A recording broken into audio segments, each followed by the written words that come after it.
전세계 미스터리한 사건 사고 소개하는 신지우입니다. 이 사진은요, 예전 구소련 시대의 락밴드인 키노의 앨범 자켓입니다. 이들은 1982년 레닌그라드라는 언더그라운드 음반 기획사를 통해 밴드 결성을 했어요. 키노는 기획사 프로듀서의 추천으로 당시 소련의 유명 밴드였던 아크바리움과 함께 락클럽 데뷔 공연으로 음반 활동을 시작했습니다. 얼마 뒤 모스크바에서 첫 단독 콘서트도 열었지만 흥행엔 실패했어요. 그래서 2년간 무명 생활에 들어갔죠. 그리고 1984년에 인지도를 천천히 쌓게 됩니다. 키노의 나라가 공산주의 국가죠. 표현에 대한 검열이 있는 나라입니다. 거기에 락이라는 음악이 저항 정신을 또 가지고 있기 때문에 만약 노래를 통해 정치 체제를 비판한다면 아예 가수 활동이 불가능해질 수도 있어요. 공산주의 국가의 밴드 음악가들은 앨범을 내는 자체가 아주 조심스러운 일이었습니다. 하지만 키노는 정부나 정치에 대한 비판을 한 적이 없는 가수라 다행히 검열에선 자유로울 수 있었죠. 소련에서 인기를 얻기 시작한 키노는 20만 장 이상의 음반 판매 기록을 올리며 소련의 대표 락밴드로 자리 잡았고요. 방송 출연과 영화도 찍게 됩니다. 나중엔 유럽과 여러 나라에 순회 공연을 다니며 전 세계적으로 이름을 알리자 자본주의 진영의 비틀즈가 있다면 공산주의 진영에는 키노가 있다는 말이 생길 정도로 구소련의 가장 유명한 밴드가 됐죠. 그리고 당시 최고의 인기를 누리던 키노와 소련 전체에 충격을 주는 사건도 발생하게 됩니다. 이 사건은 지금까지 아무것도 제대로 밝혀진 것이 없어서 지금도 많은 사람들이 궁금해하고 있는데요. 어떤 사건이 일어나는지 자세한 이야기 궁금하시면 구독과 좋아요 부탁드립니다. 키노의 리더 이름은 빅토르 최라고 합니다. 한국 성씨를 쓰고 있죠. 이 사람은 러시아계 고려인 출신 인물이에요. 일제강점기 때 강제 이주당한 조선인을 해외에선 고려인이라고 불렀습니다. 아빠가 구소련으로 강제 이주된 사람이고요. 엄마는 우크라이나 사람이었어요. 빅토르 최는 1962년 6월 21일 구소련 상트페테르부르크에서 평범한 아들로 태어났습니다. 아빠가 엔지니어 일을 했어요. 그래서 아들에게도 같은 일을 가르치려고 했지만 빅토르는 기타를 치거나 노래 만드는 것을 더 좋아했었죠.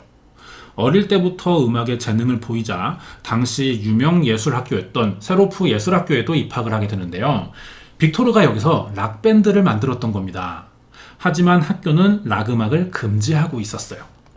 교칙을 어겼기 때문에 빅토르는 학교를 얼마 다니지 못하고 퇴학당합니다. 학교에서 더 이상 음악을 배우지 못하게 됐지만 이미 빅토르는 음악에 빠져 있었고 암시장에서 다양한 서방 국가의 음반들을 구해들었죠. 이때 빅토르가 영국 밴드인 비틀즈의 팬이 됐다고 알려져 있습니다. 빅토르는 비틀즈처럼 돼야겠다고 마음먹었어요. 하지만 당장은 돈이 없고 가수로 데뷔할 수도 없었기 때문에 보일러공으로 일하면서 다른 밴드의 연주를 맡거나 자작곡을 쓰며 조금씩 경험을 쌓기 시작했죠. 이렇게 간간히 음악 활동을 해오던 중 기회가 오는데요. 빅토르의 재능을 알아본 밴드 아크바리움의 보리스 그레벤시코프가 자신의 공연에 빅토르를 초대했고 데뷔 무대를 만들어준 겁니다. 여기서 빅토르는 키노의 멤버가 되는 알렉세이 라빈과 올레크 발린스키를 만나 본격적인 가수 활동을 시작하게 됐어요. 사실 처음엔 키노도 음악적 성향 때문에 구소련에서 활동하기 힘든 가수였습니다. 첫 공식 데뷔 앨범 중 전체주의 체제를 비판하는 가사가 문제되면서 소련이 키노의 노래가 현 체제를 위협하는 컨텐츠라고 규정했던 거죠. 공공장소에서 공연이 금지된 거예요. 그러자니 키노의 앨범은 당시 소련의 젊은 층에게 너무 많은 인기가 있었습니다. 정부의 힘으로 이 현상을 막기가 힘들었어요. 키노는 점점 인지도가 올라갔고 여러 영화에 출연하면서 나오는 음반마다 성공을 했습니다. 1990년 8월엔 모스크바의 레닌 스타디움에서 관객 6만을 동원하는 단독 콘서트까지 열게 됐죠. 결국 소련에서 가장 인기 있는 락밴드가 됐습니다. 그리고 콘서트가 끝난 8월 15일이 됐어요. 문제의 사건이 이때 발생하는데요. 당시 28살이었던 빅토르 최는 평소 취미였던 낚시를 한 뒤 자기 자가용을 몰고 집으로 돌아가던 중 맞은편에서 오던 버스와 정면 충돌하는 사고를 겪게 된 겁니다. 사고 현장이 굉장히 끔찍했다고 전해지는데요. 빅토르 최의 차가 버스 밑에 깔려 들어가면서 형태를 알아볼 수 없을 정도로 완전히 뭉개진 겁니다. 이 사고로 빅토르 최는 현장에서 즉사했어요. 빅토르 최가 사망하자 충격에 빠진 전 지역의 팬들이 빈소를 찾았습니다. 이때 너무 많은 사람들이 찾아오느라 장례식이 연기될 정도였다고 하는데요. 이 일로 팬 5명이 투신하면서 스스로 목숨을 끊기도 했고요. 30여 명 정도의 팬이 모여 4년간 빅토르의 묘를 지키기도 했습니다. 자, 이제 정확한 사건 내막을 알기 위한 수사가 필요하죠. 빅토르 최가 사고를 낸 만큼의 신체적이나 정신적인 문제는 없었는지, 아니면 사고를 낸 버스 운전기사가 음주운전을 한 것은 아닌지, 이런 것들을 알아봐야 합니다. 수사를 맡은 소련 당국은 피해자의 차량을 들이받은 버스기사의 진술을 들어봤죠. 빅토르 최는 장기 공연이 끝나는 즉시 낚시를 하러 하루 종일 외출한 상태라 피로가 누적됐을 것이고 시속 130km로 운전을 하고 있었다고 말했는데요. 이 진술을 확인해 보려면 피해 차량을 운전한 사람의 말과 대조해봐야 됩니다. 하지만 당사자가 사망했으니 확인해볼 방법은 없었죠. 결국 수사 관계자들은 사고의 원인이 과속과 졸음 운전을 한 빅토르 최에게 있기 때문에 버스 기사에게 아무런 처벌 없이 사고사로 결론내버린 겁니다. 하지만 경찰의 발표를 믿을 사람은 당연히 아무도 없었죠. 인적이 드문 도로가 아니라면 당사자 외에도 목격자는 반드시 있을 겁니다. 실제로 현장을 본 목격자들의 여러 증언이 있었거든요. 그런데 왜 경찰이 버스 기사의 말만 믿고 단순 사고사로 결론 내렸는지 이해할 수가 없었어요. 소련의 인기를 독차지하던 밴드의 메인 보컬을 다시는 볼 수 없다는 사실을 받아들일 수 있는 사람들은 없었습니다. 경찰의 발표를 믿기 힘든 건 그 당시 대통령도 마찬가지였어요. 대통령인 미하일 고르바초프가 아무도 그의 죽음을 믿지 않는다, 믿고 싶지 않다라면서 성명을 낼 정도였습니다.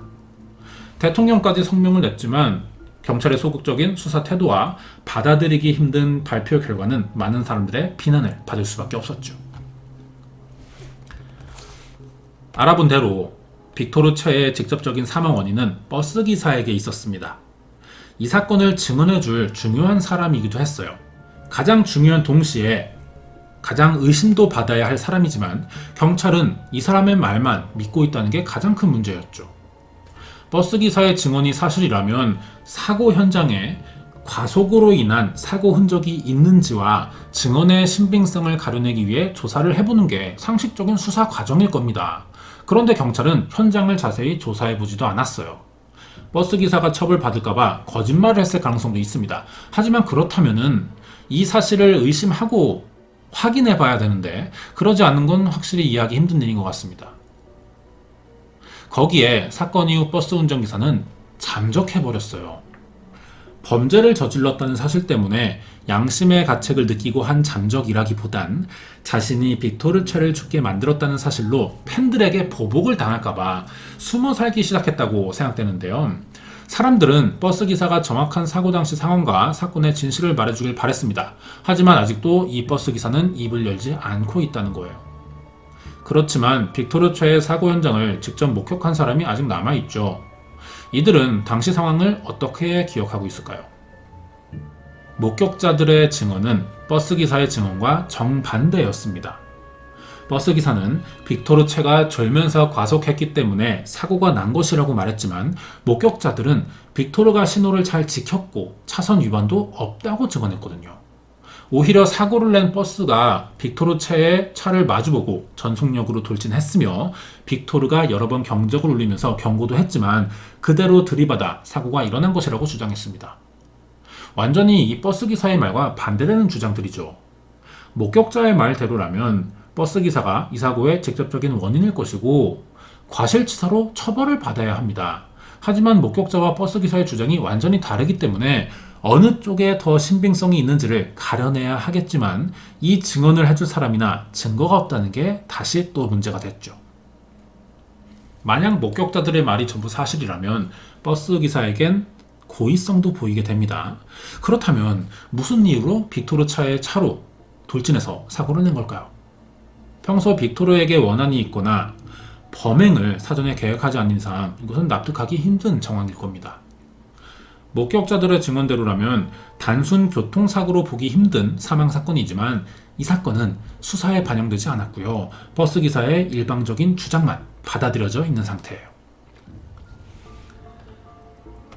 당시 사건을 기억하고 있는 팬들과 소련의 국민들은 아직까지 경찰의 수사 결과를 믿을 수 없다고 합니다.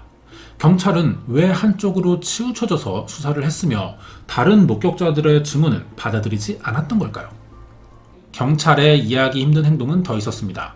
사건이 일어나서 피해자가 사망했을 때 특수한 경우가 아니라면 시신을 가족에게 보여주는 게 당연한 일이죠. 그런데 경찰은 빅토르 최의 시신을 가족에게 보여주지 않았다는 겁니다. 당시 빅토르 최와 결혼했지만 별거 중인 아내가 있었어요. 마리안나라고 하는데 남편의 유류품이었던 여권과 반지만 전해줬고 끝내 시신을 보지 못했다고 합니다. 빅토르 최가 워낙 큰 사고를 당한 것이라 시신의 형태를 알아보기 힘들 정도로 심각한 상태라면은 가족들이 만약에 충격을 받을 수도 있겠죠. 그래도 가족이 원할 경우 보여주지 못할 이유는 없습니다. 당시 소련의 최고 락밴드 보컬이 당한 의문의 교통사고는 이렇게 많은 의문점을 남기게 됐어요. 경찰이 제대로 된 수사를 한 것도 아니었고 아무도 빅토르 최의 사망에 책임을 지는 사람은 없었기 때문에 많은 추측과 소문들이 떠돌게 됩니다. 결정적으로 경찰의 이해할 수 없는 수사 과정 때문에 빅토르 최의 죽음이 국가기관과 연관돼서 사건을 빨리 덮으려는 것이 아니냐는 소문도 돌게 됐죠. 이 소문이 어느 정도 신빙성이 있었다는 겁니다. 한동안 소련 내에 큰 논란거리였거든요. 키노가 낸 앨범 중에 비핵화를 주장하는 노래가 있었습니다. 이 노래는 소련에서 큰 화제가 됐고 소련의 정치 사상에 반하는 노래라는 이유로 정부의 감시를 받은 적이 있었어요. 이런 사실로 빅토르 최는 정부의 주요 감시 대상이었고 결국 사고를 가장해 국가가 암살했을 것이라는 이야기가 되거든요. 당시 소련에는 KGB라는 국가정보기관이 있었습니다. 우리나라로 치면 국정원 정도의 기관이 되는데 KGB가 빅토르 최를 예의주시했었고 공연이 끝난 뒤 휴식기에 들어간 틈을 노려 제거한 것일지도 모른다는 이 소문은 한동안 소련 전체에 이 사건의 내막처럼 알려져 있었습니다. 빅토르 최의 인기가 가장 많을 때는 공산주의의 한계를 느끼고 체제를 개혁하자는 급진파와 유지를 하려는 보수파가 대립하던 시기이기도 했어요. 그리고 소련을 중심으로 공산주의 체제를 유지하고 있던 다른 동유럽 국가들이 자유주의로 돌아서는 분위기라 공산주의 진영의 입지가 흔들리던 시기이기도 했죠. 그리고 빅토르 최는 자유와 저항, 전쟁을 반대하며 평화를 주장하는 내용의 음악을 다수 발표했습니다. 이렇게 소련에서 큰 인기를 얻었고 사회적인 영향력까지 있던 사람이었어요. 보수파 진영에서는 공산주의 체제가 흔들리던 때 키노 같은 젊은 사람들이 국민을 선동하는 것처럼 보였을 겁니다. 결국 키노의 행동이 탐탁치 않았던 소련 내의 강경 보수파는 KGB에게 빅토르 최의 암살을 사주한 것이라는 추측이 생길 수밖에 없는 상황이었죠. 어디까지나 확인되지 않은 소문이지만 그래도 빅토르 최가 사망한 시점은 시기상 아주 이상했다는 겁니다. 교통사고를 당한 날은 다음 앨범 준비와 한국, 일본의 순회 공연을 앞두고 있기도 했거든요. 키노가 소련에서 큰 인기를 얻게 되자 평소 키노의 곡 성향을 좋지 않게 보던 정부 사람들은 다음 앨범도 현 체제 비판이 담긴 내용일 테니 더 성가셔지기 전에 미리 손을 쓰자는 계획이 있을 것이란 추측도 얼마든지 가능한 상황이었어요. 결국 빅토르 최는 어느 날 의문의 교통사고를 당해 사망했고 이 사건의 진실을 알고 있는 사람이 종적을 감추거나 경찰 측에서 진술을 받아들여주지 않았습니다. 결국 피해자만 남고 범인은 없는 미제 사건이 돼버렸죠. 그리고 빅토르 최가 사망한 지 1년이 지나 구소련이 완전히 붕괴되고 빅토르의 사망과 관련이 있을 것으로 보였던 KGB도 사라지면서 사건이 미스터리로 남게 됐습니다. 시간이 지나자 빅토르 최의 사망의 진실을 밝히려는 사람들의 많은 노력이 있었어요. 1995년에요. 국내 지상파 방송국에서 해당 사건을 취재한 적이 있습니다. 수소문 끝에 라트비아의 수도 리가에서 그 당시 사고를 낸 버스 기사를 만나 인터뷰를 했던 거죠. 지금이야 이런 방송이 나오면 유튜브나 여러 플랫폼을 통해서 전 세계로 쉽게 퍼졌을 거예요. 하지만 그 당시는 인터넷이 발달하지 않아서 지금 이 영상을 찾아보기가 굉장히 힘듭니다. 전해지는 이야기대로라면 인터뷰를 진행했던 버스기사도 상황을 인지하고 취재에 응했지만 사례 대신 자신의 신원과 주소를 절대 밝히지 않는 조건으로 출연한 것이라고 하는데요. 버스기사의 입장이 이해되긴 합니다. 고의였거나 실수였어도 자신이 사람을 죽게 만든 건 사실이기 때문에 빅토르의 팬들이 보복을 할지도 모르기 때문에 생명의 위험을 충분히 느끼고 있었을 거예요. 국내에서 해당 버스기사를 취재한 이후로 가끔 방송에는 등장해 왔습니다. 하지만 여전히 이 사건의 내막에 대해서는 말하고 있지 않아요. 버스기사의 인터뷰가 공개된 이후 2007년에 신원을 밝히지 않은 남성이 언론사에 연락을 해온 적이 있었습니다. 자신이 누군가의 사주를 받아 빅토르 최를 협박했었다는 제보였어요. 이 내용이 공개되자 정말 빅토르가 타살된 것이 아니냐는 의혹이 다시 생기게 됐죠. 경찰은 이 의혹을 크게 부정했습니다. 제보자의 말은 신빙성이 떨어지기 때문에 고려할 대상이 아니며 빅토르 최 사망 사건에 대한 수사 기록이 남아있지 않아서 재수사를 할 수 없다는 입장이었어요. 이런 경찰의 입장으로 빅토르 최가 사망한 지 30년이 지난 지금까지 사건은 여전히 의문으로 남아있고 밝혀진 것은 아직 아무것도 없습니다. 이 사진은 빅토르 최가 사망 이전 마지막으로 녹음한 유작 앨범입니다. 빅토르의 목소리에 다른 멤버들이 연주한 음악을 입혀서 검은 앨범이라는 이름의 타이틀을 발표했어요. 앨범 발매 이후 키노는 해체했습니다. 원래 빅토르 최의 장례는 간소하게 치러질 예정이었지만 찾아올 팬들이 너무 많았기 때문에 시민장으로 진행되기도 했죠. 빅토르 최는 상트페테르부르크의 보고슬로프스코의 묘지에 안장됐습니다. 지금도 키노와 빅토르 최의 팬들이 묘지를 계속 찾아오고 있어요. 최고의 인기를 누리던 키노의 리더 빅토르 최는 왜 불의의 사고를 당해 젊은 나이에 사망하게 된 걸까요? 사건 당일 직접적인 사고 원인을 낸 쪽은 빅토르의 죽음을 목격한 사람과 버스 운전기사만이 알고 있을 겁니다. 하지만 소문대로 키노를 거슬려 하던 정부기관의 사주였는지 밝혀진 것은 아무것도 없어요.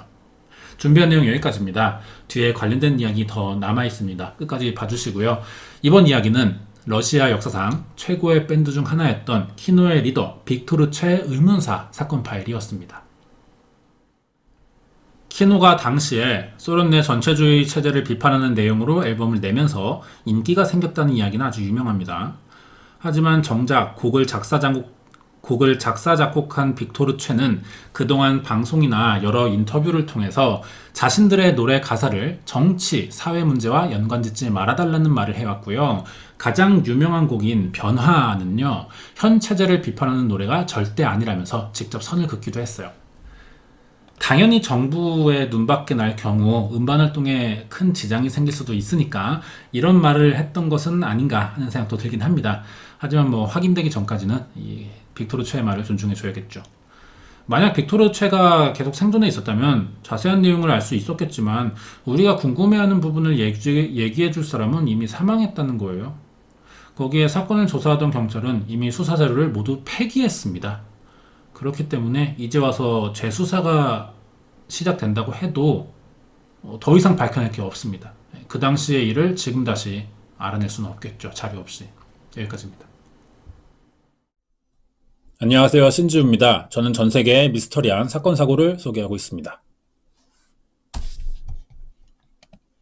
1950년대 미국 헐리우드를 대표하던 금발 미녀를 떠올리라고 하면 누가 생각날까요? 이 사람의 영화를 본 적은 없어도 이름은 누구나 알 겁니다. 20세기 가장 유명한 사람 중 하나였던 마릴린 먼로예요. 마릴린 먼로는 1940년대부터 1960년대까지 20년 이상 할리우드를 중심으로 활동하던 미국의 배우 겸 모델, 가수였습니다. 영화로 가장 성공한 사람이고 20세기 미국 영화사의 한 획을 긋고 세계적으로 인기를 받던 배우였어요. 사실은 근데 금발이 아닙니다. 엔터테이너로서의 전략적인 이미지 메이킹이었고요. 이게 성공하면서 마릴린 먼로 하면 금발이 떠오르게 됐던 거죠. 이 사실을 아는 사람은 많지 않습니다. 그럴 수밖에 없는 게요. 화면에서 자신의 진짜 머리색을 보여준 적은 거의 없었거든요. 철저하게 금발만 유지했었고요. 연예인이 아닌 인간으로서의 마릴린 먼로는 절대 공개하지 않았습니다. 그래서인지 비밀이 많은 사람이라는 이미지도 생겨났죠. 더군다나 미국의 유명 여자 연예인이다 보니 엄청난 루머와 음모론들도 따라다녔습니다. 그중 가장 유명한 이야기가 이 마릴린 먼로의 죽음에 대한 미스터리예요.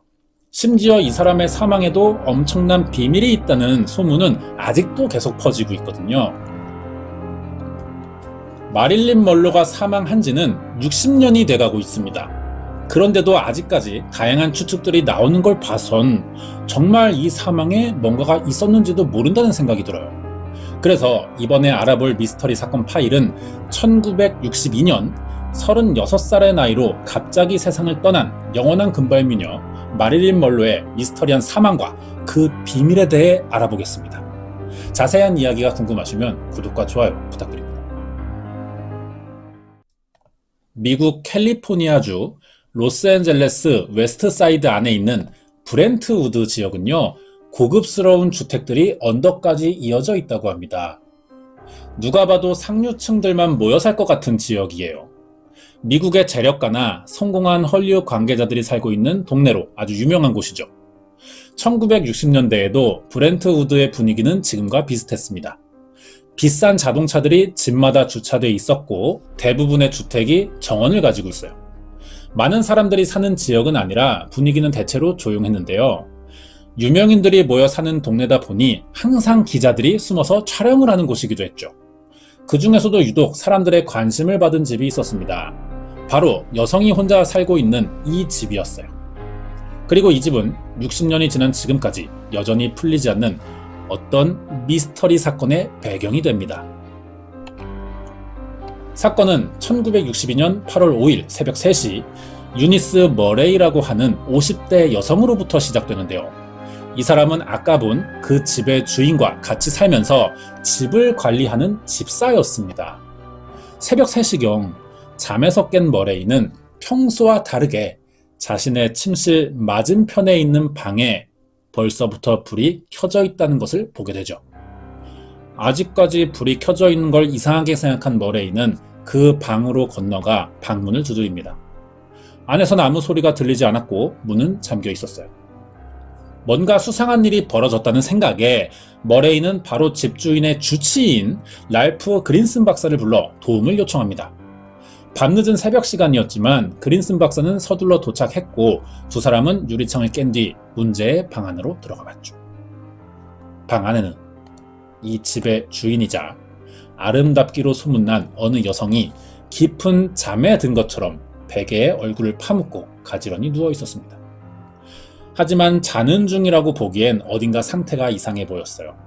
그린슨 박사는 이 여성의 상태가 심상치 않아 보인다며 또 다른 주치의인 엥겔베르크 박사를 불렀죠. 새벽 3시 50분 엥겔베르크 박사까지 도착했고 가정부인 머레이와 그린슨 박사가 함께 침대에 누워있는 여성의 상태를 살펴봤습니다. 그리고 30분 뒤 로스앤젤레스 경찰서에 전화를 거는데요.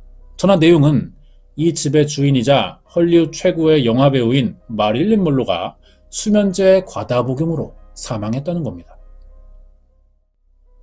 마릴린 먼로는 영화 배우일 때의 이름입니다.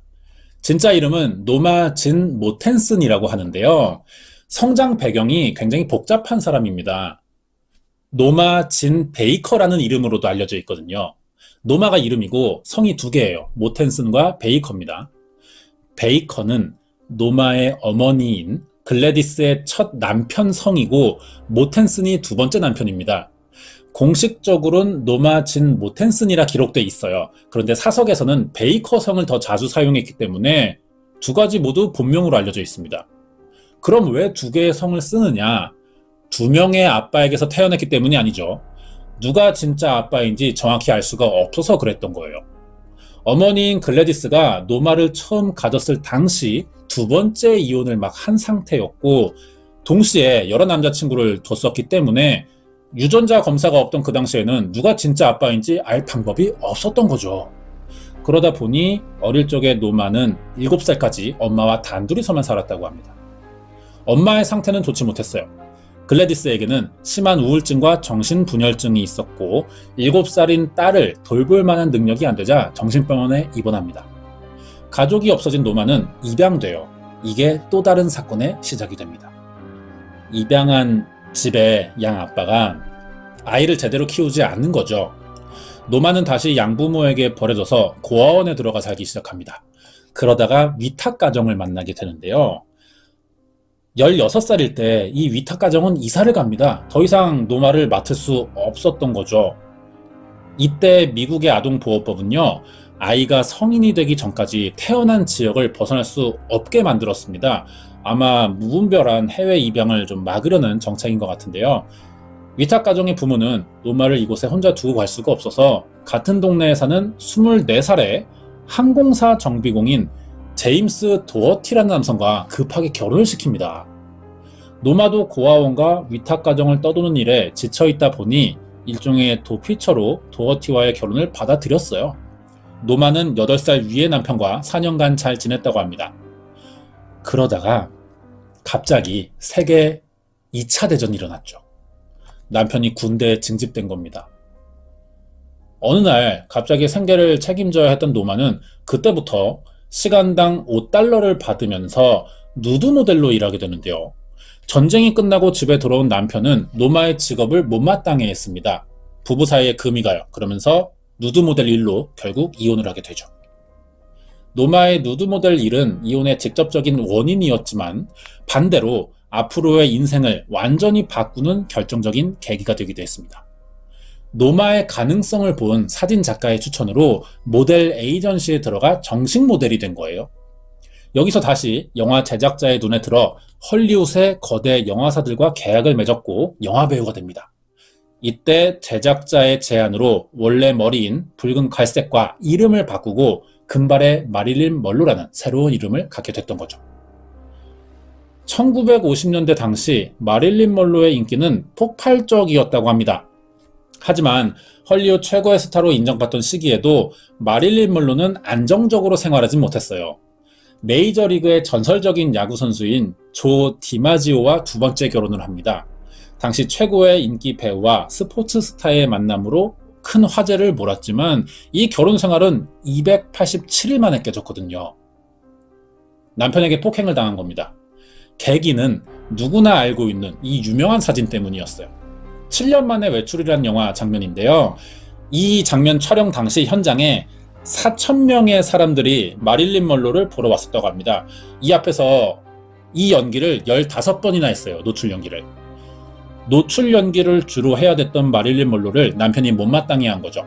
결국 화를 참지 못해서 이 촬영이 끝나고 돌아온 날 마릴린 먼로에게 폭력을 휘둘렀고 이 영화가 촬영이 끝나기도 전에 둘이 이혼합니다. 1956년 7월 마릴린 먼로는 세일즈맨의 죽음을 쓴 희곡 작가 아서 밀러와 세 번째 결혼을 해요. 더 이상의 결혼 실패를 막기 위해서 남편을 따라 유대교로 개종까지 합니다. 가정생활에 좀 노력을 하려고 했던 것 같은데 하지만 그동안 계속 이어져 온 유산과 신경쇠약을 겪으면서 4년간 힘든 결혼 생활을 하다가 또 이혼을 하게 돼요. 사실 모델과 배우 생활을 하면서 마릴린 먼로는 20번이 넘는 중절 수술을 받았거든요. 당연히 그 다음부터는 임신이 어려웠고 몇 번의 유산을 계속 하자 아이를 원하던 남편과의 관계가 나빠진 겁니다. 3번의 이혼 실패를 겪자 마릴린 먼로는 술과 약물에 중독됐고 나중엔 짧은 대사 한 줄도 외우지 못할 정도로 기억력이 나빠졌어요. 그래서 영화사로부터 계약을 해지당합니다. 이런 상황에서 1962년 8월 5일 새벽에 약물 과다 복용으로 돌연사한 채 발견됐던 거죠. 사망 당시 마릴린 먼로의 나이는 36살이었습니다. 1962년 8월 5일 새벽 4시 45분 마릴린 먼로가 사망했다는 신고 전화를 받은 경찰이 현장에 출동하죠. 사망 당시 자신의 방 침대에서 베개의 얼굴을 파묻고 엎드려 있었으며 옷은 입지 않았고 한 손에 전화기를 붙잡고 있는 상태였다고 합니다. 주변에는 수십 개의 약통이 떨어져 있었는데 그중 하나가 비어 있었다는 거예요. 향정신성 의약품인 넴부탈이었다고 합니다. 주치의였던 랄프 그린슨 박사는 불면증이 있다는 말에 사망 하루 전 이 약을 처방했었습니다. 한 병에 25개의 알약이 들어있었는데 다음 날 이 약이 한 번에 모두 사라진 거죠. 현장을 본 경찰은 이런 사실을 바탕으로 마릴린 먼로가 수면제를 과다 복용해 스스로 목숨을 끊은 것이라는 결론을 내립니다. 왜 이런 생각을 했냐면 넴부탈 25알은 성인 남성 3명의 치사량이었기 때문이죠. 실수로 복용할 수 있는 양은 아니었기 때문에 의도적인 행동이라고 판단했던 겁니다. 공식적으로 마릴린 먼로는 약물 과다 복용에 의한 사망으로 기록돼 있어요. 하지만 스스로 죽음을 선택했다고 보기엔 이 사건에 너무나 이상한 점들이 많다는 겁니다. 지금부터요, 마릴린 먼로의 사망에 관련된 의혹들을 알아보겠습니다. 보통의 경우 약물 과다 복용에 의한 사망과 다르게 마릴린 먼로는 구토의 흔적이 입주위에 없었습니다. 약물 냄새도 나지 않았다고 하는데요. 대부분 약물 과다 복용자들은 사망 순간 몸이 경련에 의해 뒤틀리는 현상이 발생하는데 사망 당시 마릴린 먼로의 시신은 너무 반듯하게 있었다는 거죠. 부검인은 마릴린 먼로의 위장에서 어떠한 약물도 발견되지 않았다고 했습니다. 발견된 시간은 새벽 3시였고 시신의 상태를 봤을 때 6시간 전쯤인 8월 4일 저녁 9시쯤 사망한 것이라 추정되는데요. 그러면 최소 25알이 넘는 알약은 사망 직전에 모두 소화돼 위장에선 남지 않았을 겁니다. 이 사건은 최초 발견자인 집사죠. 유니스 머레이가 수상하다는 점도 있어요. 3시쯤 처음 시신을 발견했지만 바로 경찰 신고를 하지 않고요. 4시가 다 돼서 했다는 겁니다. 1시간 정도가 공백으로 남는 거예요. 머레이는 경찰 조사에서 참고인으로 출석했던 거지만 굉장히 불안한 모습을 보였다고 합니다. 신문을 마친 뒤엔 집에 돌아가서 세탁을 했다고 그래요. 집주인이 사망했는데 굳이 이 집에 다시 가서 세탁을 하고 있다는 건 어딘가 이상해 보이죠. 현장에선 스스로 목숨을 끊었다는 의견에 반박되는 마릴린 먼로의 메모도 발견됐다고 합니다. 부검이 있었으니 부검이의 소견서도 남겨져 있겠죠. 이게 경찰의 주요 증거품이었는데 사건 보고서를 보면 정작 이 2가지 증거는 갑자기 어느 날 사라졌다고 합니다. 그러면 이런 생각을 해봐야겠죠. 부검이의 말대로 마릴린 먼로가 스스로 죽음을 선택한 게 아니었다면 범인이 있다는 뜻인데 그 범인은 누구냐는 겁니다. 여기에 관련된 여러 의혹들 중 현재까지 가장 많이 알려져 있는 사실은 케네디 가문의 2 형제인 존 F 케네디와 동생인 로버트 케네디가 연관이 있을지도 모른다는 이야기예요. 마릴린 먼로는 1962년 5월 19일 뉴욕 메디슨 스퀘어 가든에서 케네디 대통령의 45번째 생일 파티에 참석했어요. 특별 출연했고 해피 버스데이 마이 프레지던트라는 자작곡을 부른 적이 있습니다. 이때 3사람이 처음 만났던 거고요. 이 일이 여러 사람들의 입으로 전해지면서 마릴린 먼로와 케네디 형제 사이에 스캔들이 탄생했던 거죠. 케네디 형제가 마릴린 먼로를 좋아했고 특히 동생인 로버트 케네디와 가까운 사이로 발전했다고 전해지는데요. 이번에도 2사람의 관계는 오래가지 못했다고 합니다. 로버트는 마릴린 먼로의 집착에 부담을 느껴서 몰래 개인 사무실 번호를 바꾸는 등 일부러 연락을 피하기 시작했어요. 여기에 화가 난 마릴린 먼로가 자신과 케네디 가문 형제들 사이에서 있던 일을 모두 폭로하겠다며 협박했고 이 일로 정치적인 위기감을 느낀 케네디 가문이 자살을 위장한 타살 사건을 꾸몄다는 겁니다. 당연히 근거는 빈약한 소문이기 때문에 이 의혹은 오랫동안 가벼운 소문으로만 여겨졌고요. 믿는 사람은 많지 않았어요. 하지만 30년이 지난 1992년에 집사이자 최초 발견자였던 유니스 머레이가 갑자기 증언을 바꾼 겁니다. 그날 밤 아무도 집에 찾아오지 않았다는 자신의 증언을 번복하고 누군가가 찾아왔다고 말한 거죠. 그 사람이 바로 로버트 케네디였다고 합니다. 로버트 케네디가 이 사건과 관련이 있다는 증거는 머레이의 증언이 아니라도 여러 가지가 존재하는데요. 당시 헐리우드 스타들의 사생활을 파헤쳐온 사설 탐정이 있습니다. 프레드 오테시라고 하는데 이 사람의 딸이 아버지의 사망 이후 유품을 정리하다 녹음 테이프 하나를 발견했대요. 틀어보니까 이게 바로 마릴린 먼로의 사망일로 추정되는 날 그 집안을 도청한 녹음 테이프였다는 거죠. 안에는 마릴린 먼로의 목소리 외에도 여러 남성의 목소리가 들어있었다고 하는데 이 중 확인된 두 사람의 정체가 바로 로버트 케네디와 여동생인 패트리샤 케네디의 남편 피터 로우포드였다는 거예요. 이들은 집사 머레이의 증언대로 1962년 8월 4일 저녁 마릴린 먼로를 찾아왔었고 머레이에겐 자리를 비켜달라고 부탁했었답니다. 이후 이들이 나눈 대화 내용은 소문과 크게 다르지 않았어요. 로버트는 집착하는 마릴린 먼로에게 이별을 요구했고 마릴린 먼로는 그동안의 일들을 모두 폭로하겠다고 맞섰습니다. 결국 이들과 함께 온 남성들에 의해 마릴린 먼로가 사망했다고 하는데요. 이 내용이들은 프레드 오테시의 수첩과 도청된 녹음 테이프를 근거로 2004년엔 마릴린 먼로 사건 종결이라는 책이 발간된 적도 있습니다. 이 책을 보면요. 맨 처음 유니스 머레이와 마릴린 먼로의 시신을 발견한 주치의 중 한 사람이자 수면제를 처방한 랄프 그린슨 박사의 정체는 바로 로버트 케네디의 사주를 받은 사람이고 의식이 없는 마릴린 먼로에게 약물을 투여해 죽음으로 내몰았다는 이야기도 적혀 있어요. 이 외에도 존 F 케네디와 마릴린 먼로의 사이를 질투한 영부인 제클린 케네디의 지시로 마릴린 먼로가 사망한 것이라는 추측도 있습니다. 당시 마릴린 먼로의 사망 소식을 전해드린 제클린 케네디 부인이 크게 기뻐했다는 이야기도 전해지고 있죠. 사망하기 몇 주 전 마릴린 먼로가 케네디 집안에 아이를 가졌다는 소문도 있었지만 확인되진 않은 소문이었습니다. 이렇게 마릴린 먼로의 죽음에 케네디 집안이 연관돼 있다는 의혹은 많은데 중요한 건 아직 확인된 부분이 많지 않기 때문에 이 사건이 아직까지 미스터리로 남아있는 것 같습니다. 마릴린 먼로의 죽음은 정부에서 꾸민 계획이라는 주장도 있었는데요. 사실 FBI로부터 친소련파, 공산주의자, 사회주의자로 분류되어 있었고 실제로 지인들 중 미국 공산당 당원들이 상당수 있기도 했다는 겁니다. 이런 이유로 소련 스파이라는 의심을 사왔었고 오랫동안 미국 정부의 감시 대상이었다고 전해지죠.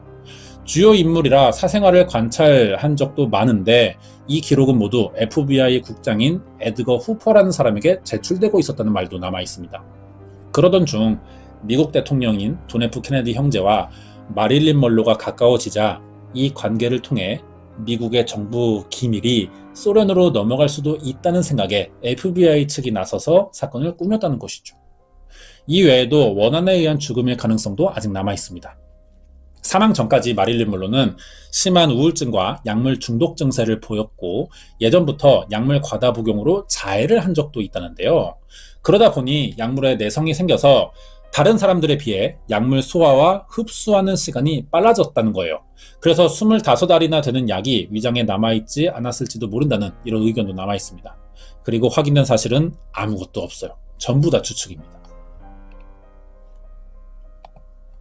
사건을 보면 전 세계 사람들의 인기를 받으며 최고의 인기 스타는 됐지만 마릴린 먼로가 사실 태어나면서부터 한 번도 행복한 적은 없던 사람이라고 생각되는데요. 사망한 지 60년이 돼가는 지금도 공식적으로는 약물에 의한 사망이라 기록되어 있지만 그 안을 들여다보면 여러 가지 비밀이 감춰져 있는데도 확인된 사실이 하나 없는 미스터리로만 남아있다는 겁니다. 준비한 내용은 여기까지입니다. 끝까지 봐주셔서 감사드리고요. 이 뒤에는 관련된 이야기가 더 남아있습니다. 이번 사건은 전세계 최고의 인기 배우였던 마릴린 먼로의 사망에 대한 미스터리 사건 파일이었습니다. 네, 관련된 이야기 조금 더 해보겠습니다. 마릴린 먼로와 같이 찍은 남자죠. 두 번째 남편인 조 디마지오라고 합니다. 그 유명한 스포츠 스타. 1930년대 미국 최고의 스타였어요. 스포츠 스타. 뉴욕 양키스 소속이었고요. 전설적인 야구 선수였죠. 마릴린 먼로와 결혼했지만 9개월 만에 이혼했거든요. 결혼 생활 도중에 야구 방망이를 휘두른 적도 있다고 합니다. 가정폭력이 심각했지만 또 정작 이혼할 때는 여전히 사망한다는 말을 했고요. 마릴린 먼로가 사망하자 20년간 매일 묘비를 찾아가서 꽃을 놓고 갔다는 이야기도 전해지죠. 이 사람도 지금은 사망했어요. 죽기 전에 이제 그녀의 곁에 갈 수 있겠다는 유언을 남기기도 했습니다. 이 사람은 평생 케네디 집안이 이 사건에 관계가 있다면서 굉장히 적대시하는 반응을 보이면서 살았다는 이야기도 남아있죠. 우리나라에도 비슷한 사건이 있었는데요. 얼마 전에 방송했었습니다. 정인숙 사망 사건인데 이 사건도 정치인들이 개입됐었다는 의혹이 남아있지만 아직 한 가지도 확인된 사실이 없고요. 미스터리로 남아있거든요. 마릴린 먼로 사건과 정인숙 사건을 비교해보시면 좋을 것 같습니다. 이 위에 링크를 해둘게요. 마릴린 먼로 이야기 더 하자면은 성장 배경 굉장히 안 좋죠. 이런 상황 이겨내고 최고의 영화배우가 됐던 겁니다. 대단한 사람이에요. 그런데 사실은 이 어릴 적 이야기가 평범하지 못한 건 맞지만 어느 일정 부분은 부풀려졌다고 말하는 사람들이 또 있거든요. 마릴린 먼로가 양아버지의 학대와 친어머니로부터 너는 내 딸이 아니니 엄마라고 부르지 말라고 했다는 이야기를 인터뷰에서 밝힌 적이 있는데요. 이게 실제로 있던 일이 아니라고 합니다. 주변 사람들의 이야기예요. 왜 이런 이야기를 만들어냈냐면 불행한 과거를 당당히 이겨내고 헐리우드 스타가 됐다는 이미지를 만들기 위한 연기였다는 거죠. 그런데 사실 이것도 증거는 없습니다. 하지만 사망이 며칠 전 주변 사람들에게 이런 말을 했다는 거죠. 마릴린 먼로가. 진짜 노마는 사라졌고 평생 마릴린 먼로라는 역할만 연기하고 있다는 말을 사람들이 들었다고 하는데요. 이렇게 실제와 화면에서 우리가 봐왔던 면이 크게 다른 사람이었기 때문에 비밀이 많은 사람이라는 이미지가 생겨났던 게 아닌가 싶고요. 또 확인된 사실이 거의 없다 보니 이런 많은 소문들이 미스터리하게 전해지고 있는 것 같습니다. 여기까지예요. 안녕하세요. 신지우입니다. 저는 전 세계의 미스터리한 사건 사고를 소개하고 있습니다. 이번 사건 알아보기 전에 어떤 노래 한 곡을 먼저 들어보겠습니다. 18년 전인 2002년 11월 30일에 나왔어요. MC 더 맥스 노래고요. 제목은 잠시만 안녕이라는 곡입니다. 아직도 인기 있는 노래예요. 노래방 가면은 남자들 필수곡 중 하나입니다. 꼭 불러야 돼요. 2002년 이후에 태어난 분이라도 들어본 적 있을 겁니다. 굉장히 익숙한 노래죠. 그런데 이 노래는 사실 일본 가수의 노래를 리메이크한 거예요. 그걸 들어보겠습니다. 1993년에 나왔고요. 그 당시 일본 최고 가수였던 엑스제팬의 노래입니다. Tears라는 곡이에요. 멜로디가 똑같습니다. 가사만 한글로 바꾼 거죠. 표절이 아니에요.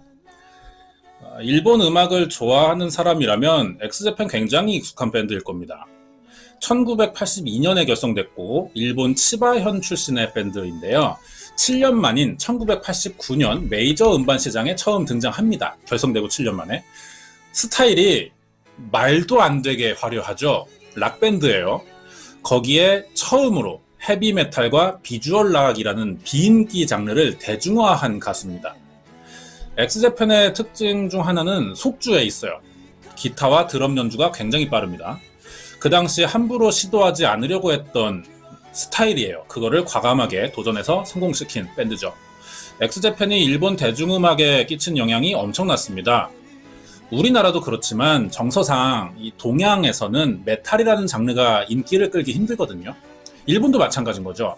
하지만 엑스제팬은 일본에서 100만 장 이상의 음반 판매를 2번이나 기록할 정도로 성공한 락밴드가 됐어요. 멤버는 계속 바뀌었습니다. 하지만 엑스제팬이라는 그룹은 계속 남아있고요. 아직도 공연을 하고 있죠. 라이브 공연이 항상 엄청난 관객 수를 동원하고 있습니다. 음악 공연장에서 쓰는 말 중에 싱얼롱이라는 게 있거든요. 우리말로 하면은 떼창이에요. 우리나라 관객 매너의 특징 중 하나죠. 다 따라 부릅니다. 해외에서 공연 온 가수들이 한국식 떼창에 굉장히 감동받고 간다고 하는데 반대로 일본 관객은요 싱얼롱을 잘 하지 않아요. 좀 얌전하게 조용히 감상하는 편인데 그런데 또 엑스제팬 공연에서는 그렇지 않다는 거죠. 관객 전부가 노래를 다 따라 부릅니다. 반응도 굉장히 좋아요. 엑스제팬 인기가 그 당시에 얼마나 대단했냐면은 90년대 우리나라는 지금도 공중파에서 일본 음악을 틀지 않죠. 이게 방송사 내부 규정입니다. 일본의 강제 지배를 받은 나라기도 하고요. 그래서 반일 감정을 갖는 사람들도 좀 많습니다. 그렇기도 하고 여기서 온 영향인 것 같아요. 일본의 문화 침투를 막겠다 이런 의도죠. 지금은 일본 문화가 개방이 됐어요. 게임이나 영화가 들어옵니다. 하지만 노래만큼은 그래도 틀지 않아요. 90년대는 더 심했겠죠. 일본과 문화 교류가 거의 없었을 때인데도 우리나라에는요, 수많은 엑스제팬 팬들이 생겨났었어요. 엑스제팬은 이름대로 일본을 대표하는 락밴드가 됐고, 이들은 일본 락 음악의 전설 같은 존재가 됩니다. 발표하는 음반마다 엄청난 판매를 올렸어요. 라이브 공연을 열 때마다 항상 최다 관객 수를 기록했죠. 앞으로 음악 활동에 집중하고 이대로라면 꾸준히 새 음반만 낼 수 있으면 당분간 엑스제팬의 자리를 위협할 만한 밴드는 나오지 않을 것 같았습니다. 그런데요, 1997년 9월 이들은 갑자기 해체를 선언해버렸다는 거죠. 엑스제팬의 해체 이유는 메인 보컬인 토시가 음악성의 차이로 탈퇴를 강하게 원했기 때문이라고 알려져 있습니다. 엑스제팬이 발표한 대부분의 음악을 작사, 작곡한 사람은 리더인 요시키예요. 엑스제팬의 음악이 보컬인 토시의 목소리에 맞춰서 만들어졌었는데 이 사람이 밴드를 탈퇴하면 더 이상 우리가 노래할 수 있는 이유가 없다는 거죠. 엑스제팬을 유지하는 게 의미가 없다고 생각했어요. 그래서 차라리 이럴 바에야 해체하자고 판단한 겁니다. 예상치 못한 토시의 탈퇴와 엑스제팬의 해체 소식으로 많은 사람들이요, 경악을 할 정도였어요. 이렇게 전설의 밴드는 너무 갑자기 사라지게 됩니다. 그리고 엑스제팬이 해체한 지 10년이 지난 2008년 다시 한번 큰 발표를 하는데요, 밴드를 재결성했다는 겁니다. 그러면 사람들이 궁금해져요. 그때 왜 그랬던 건지, 이렇게 다시 재결성할 거면 왜 그랬는지를 물어볼 수밖에 없어요. 그러자 토시는 10년 전 자신이 엑스제팬을 떠날 수밖에 없었던 그 이유를 고백했습니다. 토시가 탈퇴할 수밖에 없던 이유와 탈퇴 이후의 생활이 굉장히 충격적이었다고 전해지죠. 10년 전 엑스제팬의 토시에게는 어떤 일이 있었던 걸까요? 이번 사건은 일본의 세계적인 밴드 엑스제팬에 관련된 사건입니다. 엑스제팬은 왜 그 당시 해체할 수밖에 없었는지 이 자세한 이유가 궁금하시면 구독과 좋아요 부탁드립니다. 엑스제팬은 기타리스트 파타와 히데, 피아노와 드럼을 치는 요시키, 보컬의 토시, 그리고 베이시스트로 구성된 5인조 헤비메탈 락밴드입니다. 하지만 항상 메탈만 하는 건 아니에요. 아까 들은 것처럼 락발라드도 부릅니다. 이게 인기가 많았는데 특히 유명한 게 엔들리스 레인이랑 아까 들은 티어스죠. 한국에도 잘 알려져 있고 많은 가수들이 따라 부르기도 했습니다. 엑스제팬은 일본 음악계에 비주얼이라는 새로운 장르를 개척했어요. 데뷔 때부터 굉장히 진한 화장과 화려한 스타일을 유지했습니다. 이게 당시 보수적인 일본 사회 분위기에 저항하는 사람 같은 느낌이 들었거든요. 그러다 보니까 나이 어린 팬들이 많았었죠. 엑스제팬의 인기는 하루가 다르게 높아졌고 금방 일본 최고의 가수가 됩니다. 그러던 1992년 어느 여성이 엑스제팬 앞에 등장했죠. 그리고 이 사람에 의해 엑스제팬이 무너집니다. 오른쪽 남성이 엑스제팬의 해체 계기가 된 토시고요. 옆에 있는 여성이 문제의 모리타니 카오리라고 합니다. 카오리도 1986년부터 음악을 하던 가수예요. 이들은 1994년 오페라 공연인 햄릿에서 햄릿이랑 오피리아 역을 맡습니다. 같이 공연을 했고 이걸 계기로 연인관계가 돼요. 그리고 4년 만인 1997년 2월 17일 결혼을 합니다. 그리고 결혼 2달 만에요. 자신의 오랜 친구이자 엑스제팬을 이끄는 요시키에게 팀을 탈퇴하고 싶다는 말을 하죠. 이때 멤버들은 정말 토시가 엑스제팬과 음악성의 차이로 탈퇴를 결정했다고 생각했어요. 하지만 이거는 겉으로만 보이는 표면적인 이유였습니다. 진짜는 따로 있다는 거죠.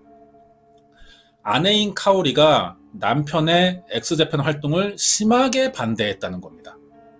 연애 시절부터 토시에게 화려한 화장과 무대 의상 대신 단정하게 입을 거를 요구했고요. 결혼 후에는 엑스제팬의 음악이 세상을 더럽히고 있다면서 팀을 비난하고 토시에게 밴드를 그만두라고 강요했습니다. 이유가 좀 이상하죠. 왜 그랬을까요? 사실 모리타니 카오리는요, 사이비 종교에 빠져 있었습니다. 그리고 토시가 여기에 물든 거죠. 심지어 결혼 사실을요, 멤버들에게 알리지도 않았어요. 기자회견이 열립니다. 토시를 제외한 4명만 자리했거든요. 기자들은 왜 토시가 없냐고 질문해야겠죠. 그러자 요시키가 토시는 이제 엑스제팬 멤버가 아니기 때문이라고 대답했습니다. 아내의 엑스제팬 활동 반대에 설득당한 토시는 1997년 4월 결국 팀을 떠나요. 이것을 계기로 5개월 후엔 엑스제팬이 공식적인 해체를 선언합니다. 그리고 토시는 아내인 카오리와 힐링이라는 주제로 새로운 음악 장르를 시작했다는데요. 그 당시 사진입니다. 엑스제팬 때와 너무 달라요. 이 사람이 엑스제팬 멤버였다는 걸 믿을 수가 없을 정도입니다.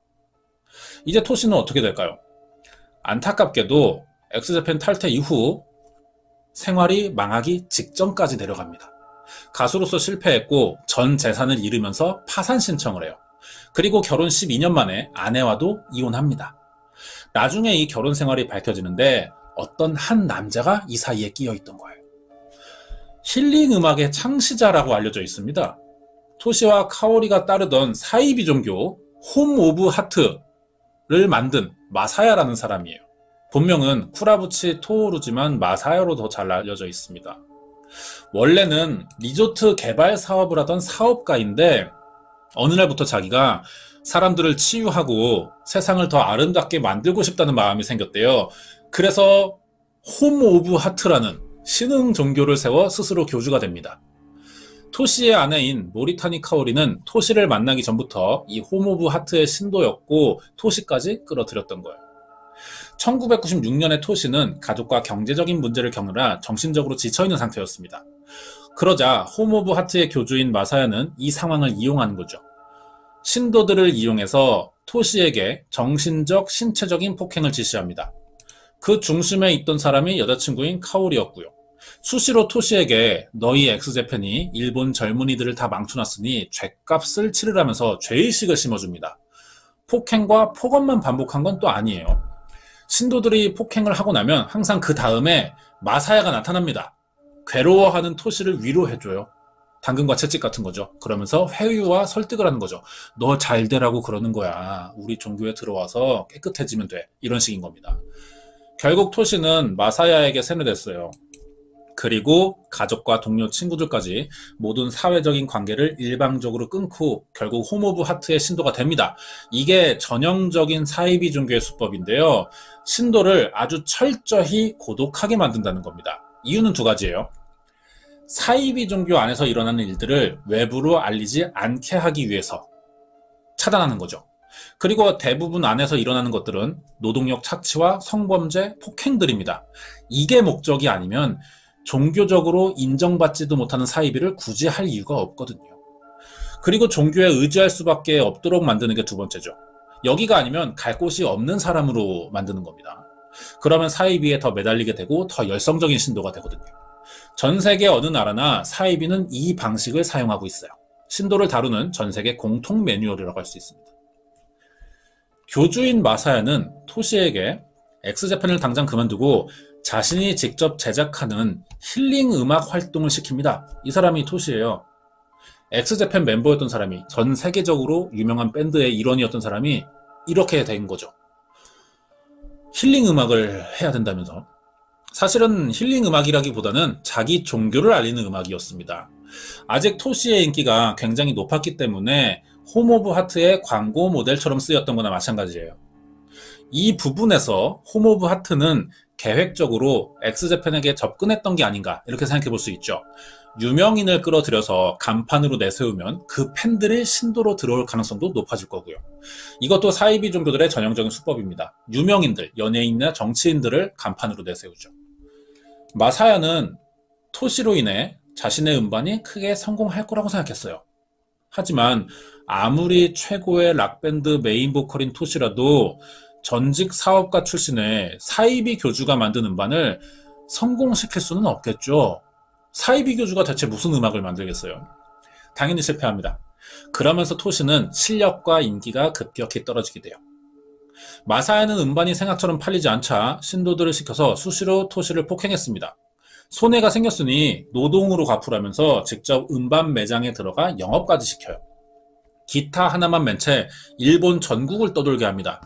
힐링 세미나라고 불리는 이 사진이에요. 홈 오브 하트 종교 행사 공연에 끌려다녔던 거죠. 이게 말이 힐링 세미나지 양로원 같은 데서 열리는 판촉 행사 공연을 시킨 거죠. 옥장판이나 뭐 비타민, 영양제 이런 거 파는 다단계라고 생각하시면 됩니다. 이 힐링 세미나가요, 참가비도 비쌌어요. 그리고 물건을 강제로 파니까 뭐 물건의 품질 당연히 좋지 않았겠죠. 사이비 종교에서 만들어 봤답니다. 당연히 여기서 또 피해자들이 생겼어요. 이 피해자들이 모여서 홈 오브 하트에게 소송을 겁니다. 그러자 교주인 마사야는 모든 책임을 홈 오브 하트의 간판이자 홍보대사로 쓰이던 토시에게 돌려버린 거예요. 토시가 당한 피해는 이뿐이 아닙니다. 홈 오브 하트의 신도가 되면서 전 재산인 10억엔을 교주에게 헌납한 상태였어요. 10억엔을. 그리고 다른 신도들과 같이 공동체 생활을 합니다. 아내인 카오리도 뭐 이미 마찬가지였고요. 부부인데 부부처럼 못 살아요. 사이비 종교의 공통점 중 하나가 부부를 맺어줍니다. 교회 내부에서. 그런데 방은 따로 쓰게 해요. 아예 건물 자체가 다릅니다. 알고 보니까 이게 끝이 아니고 카오리는요, 토시와 만나기 전부터 여기 교주인 마사야와 오랫동안 불륜 관계였던 겁니다. 마사야는 다른 사이비 종교의 교주들처럼 수십 명의 여신도를요, 자기 첩처럼 거느리고 다녔어요. 그중 한 사람이 토시의 아내였던 거고요. 예상대로 마사야는 처음부터 토시를 홈 오브 하트의 홍보 수단으로 쓰기 위해서 자신의 첩인 카오리를 접근시켰고 엑스제팬에서 빼냅니다. 사실 엑스제팬의 해체는 시나리오에 없던 예상 밖의 일이었지만 밴드에서 중요한 사람이 빠졌으니까 사실상 마사야와 홈 오브 하트라는 사이비 종교가 엑스제팬을 해체시킨 원인이 됐던 거죠. 토시는 10년간 이 홈 오브 하트라는 사이비 종교에서 정신적, 신체적인 고통을 엄청나게 받았어요. 모아둔 재산, 아내, 친구, 동료, 가족, 자신감, 자존감을 모두 잃었고 남은 거라고는 목소리밖에 없었습니다. 2008년 말에 토시는 결국 만성 스트레스로 병원에 입원하는데요. 그러자 요시키와 엑스제팬의 음반회사 대표가 병원을 찾아온 겁니다. 다시 엑스제팬을 시작해보자는 거예요. 제한된 계약금은 3억엔 정도였습니다. 당연히 토시도 엑스제팬으로 돌아가고 싶었죠. 하지만 쉽게 승낙할 수가 없었습니다. 왜냐? 오랫동안 교주와 아내에게 엑스제팬은 악마의 음악을 하며 세상을 어지럽히는 쓰레기라고 세뇌당했기 때문이에요. 토시에게 엑스제팬 재결성 제의가 들어왔다는 사실이 교주 마사야의 귀에 들어갑니다. 그런데 이 교주가 보인 반응이 굉장히 의외예요. 아주 적극적으로 엑스제팬에 들어가서 다시 활발한 음악 활동을 하라고 부추기는 겁니다. 마사야는 토시가 10년 동안 힐링 음악을 했으니 이제 완전히 새로워졌으므로 엑스제팬의 활동을 해도 좋다고 말하는 거예요. 대신 계약금 3억엔과 이후 토시가 벌어들이는 모든 수입을 교주인 자신에게 헌납하라는 제안을 합니다. 토시는 이제서야 마사야가 뭔가 이상하다는 것을 느끼게 됐죠. 엑스제팬은 토시와 새 멤버를 뽑습니다. 해체한 지 10년 만인 2008년부터 다시 활동을 시작해요. 한동안은 계속 홈 오브 하트에게 감시와 지배를 받았지만 계약된 소속사 사장과 친구인 요시키의 도움으로 결국 여기서 탈출합니다. 그리고 카오리와 이혼도 해요. 그리고 아내의 불륜 상대이자 오랫동안 자신을 괴롭히던 교주 마사야를 고소했고 법원은 실형을 내렸습니다. 이렇게 사이비 종교인 홈 오브 하트는 해산됐죠. 2008년 다시 재결합한 엑스제팬은 예전처럼 음반을 발매하고 라이브 공연으로 활발한 활동을 이어갔습니다. 수많은 팬들이 엑스제팬과 토시의 복귀를 반겨줬어요. 엑스제팬은 토시의 사이비 종교 사건 외에도 2명의 멤버가 불의의 사망을 한 것으로도 유명한데요. 그것도 아직 실체가 제대로 밝혀지지 않은 미스터리한 사망이라고 합니다. 이렇게 큰 사건 사고가 많았지만 엑스제팬은 30년 넘도록 아직 일본을 대표하는 락밴드 자리를 지키고 있어요. 준비한 내용은 여기까지입니다. 뒤에 관련된 이야기 더 남아있고요. 이번 이야기는 엑스제팬의 해체와 사이비 종교에 관한 사건 파일이었습니다. 네, 관련된 이야기 할 차례인데 좀 의외의 부분을 말하자면은 교주죠. 홈 오브 하트, 이름도 마음의 집이에요. 교주인 마사야가 토시를 쉽게 다시 엑스제팬으로 보내줬단 말이에요. 뭐 깨끗해졌다. 너 이제 새 인간이 됐으니 다시 돌아가도 된다. 뭐 이렇게 얘기했지만 사실 토시가 완전히 자기들에게 세뇌 당했고 엑스제팬으로 보낼 경우에 토시가 뭐 요시키나 히데 뭐 이런 밴드 멤버들을 설득해서 홈 오브 하트로 데리고 오진 않을까. 좀 이런 계획까지 했던 것 같아요. 그렇게 되면은 엑스제팬이라는 팀 자체가 홈 오브 하트의 밴드가 돼버리는 거고, 그렇다면은 엑스제팬의 수많은 전 세계의 팬들이 홈 오브 하트로 흡수될 수 있는 이런 가능성까지 좀 봤던 것 같습니다. 하지만 결국 안 됐어요. 관련된 이야기 좀 하자면은 요시키 이야기가 많이 나왔는데 엑스제팬의 리더입니다. 피아노와 드럼 연주자지만 실제 엑스제팬에서 가장 인기가 많은 사람을 또 얘기하자면은 요시키가 아니에요, 사실. 기타리스트인 히데가 되겠습니다. 히데는 되게 유명하죠. 지금의 엑스제팬식 스타일을 만든 사람이에요, 히데가. 그리고 토시의 탈퇴 당시 팀 해체를 끝까지 반대한 사람이기도 했습니다. 하지만 결국 해체를 하니까 솔로 가수가 됐거든요. 근데 얼마 안 가서 1년 만이었어요. 1998년 5월 2일에 죽습니다. 사망했어요. 일본 경시청이 발표한 히데의 사망 원인은 자살이었습니다. 욕실에 있는 1m 높이의 문고리에 타월을 매서 목을 걸어 사망했다고 발표가 됐거든요. 그러자 여기에 영향을 받은 극성 팬들 일부가 히데를 따라서 또 목숨을 끊는 등 사회 분위기에 영향을 줄 정도였습니다. 여기서 문제는요, 히데의 죽음이 자살이라고 보기에는 몇 가지 이상한 점들이 있다는 거죠. 일단 유서가 발견되지 않았습니다. 그리고 평소 히데는 자살을 생각하는 사람처럼 보이지도 않았다는 거예요. 사망 며칠 전에는 새로운 스튜디오를 계약했고 사망 하루 전에는 방송에 출연해서 새 앨범 홍보도 했거든요. 나중에 히데의 동생과 동료들 증언을 통해서 자살이 아니라 사고였던 것으로 결론이 내려지긴 했어요. 히데 동생의 말을 들어보면은 평소 어깨 통증이 심했다고 합니다. 그래서 형이 가끔씩 타월을 문고리에 걸고 마사지를 했다는 거예요. 동료들은 사망 전날 밤 방송을 마친 히데와 같이 술을 마셨고 히데가 이날 많이 취했다고 합니다. 그러니까 만취 상태에서 히데가 문고리에 타월을 걸고 어깨 마사지를 하다가 이제 술을 많이 먹어서 취했으니까 마사지 도중에 잔 거죠, 자기도 모르게. 이때 기도가 눌려서 사망한 것은 아닌가 이렇게 판단하는 거예요. 히데의 사망으로 엑스제팬이 가장 큰 충격을 받았을 겁니다. 토시가 특히 그랬죠. 자기 때문에 해체가 됐었고 결국 재결성했지만 히데가 또 사망했으니까 다 자기 탓이라고 엄청난 죄책감을 가졌죠.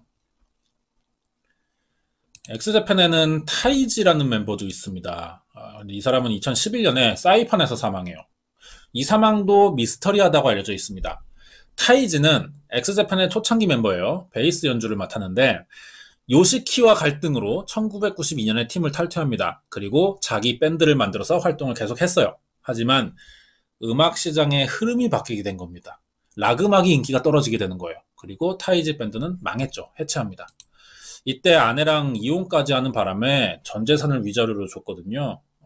그러니까 1993년에 일본 최고의 베이시스트였던 사람인데 밴드 실패, 그리고 결혼 실패로 남은 게 기타 한 대, 그리고 냄비 하나뿐이었다고 합니다. 노숙자가 됐어요.